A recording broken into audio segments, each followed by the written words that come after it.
Ustadz, ditanyakan, Ramadan adalah bulan Syahrul Quran.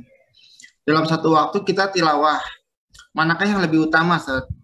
Kita tilawah dengan banyak ayat namun tanpa tadabur, ataukah tilawah dengan beberapa ayat dengan tadabur yang lama? Seperti itu, Ustadz. Mungkin itu dulu, Ustadz. Ya, Taib.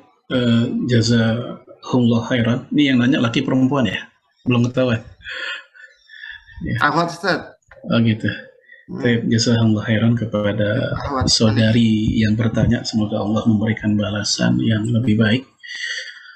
Tentang apa yang perlu diprioritaskan bagi seseorang untuk terkait dengan Quran di bulan Ramadan.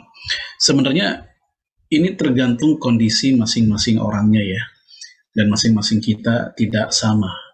Dan para salaf terdahulu memang mereka kalau kita lihat dalam sejarah itu sangat concern dengan penghataman Quran. Ya, Imam Abu Hanifah diceritakan tentang beliau, khatama Abu Hanifah Al-Qur'ana fi syahri Ramadan ya sittina khatmah.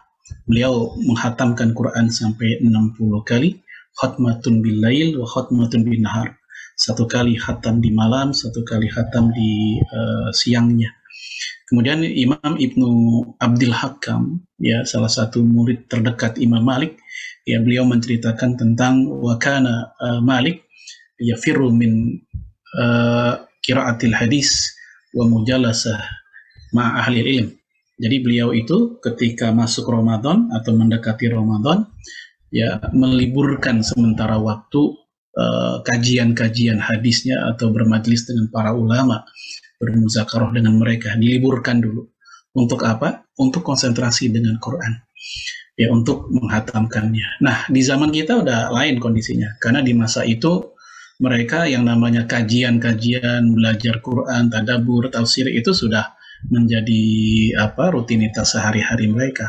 Sehingga mereka ketika Ramadan ya menghatamkan.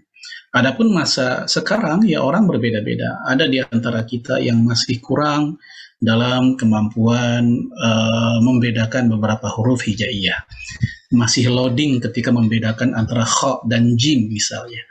Masih loading ya, masih berpikir membedakan antara misalnya za dengan za misalnya. Nah, buat orang semodel ini tentu yang terbaik bagi dia bukan hataman dulu, tapi perbaiki kemampuan dia dalam membaca Al-Quran.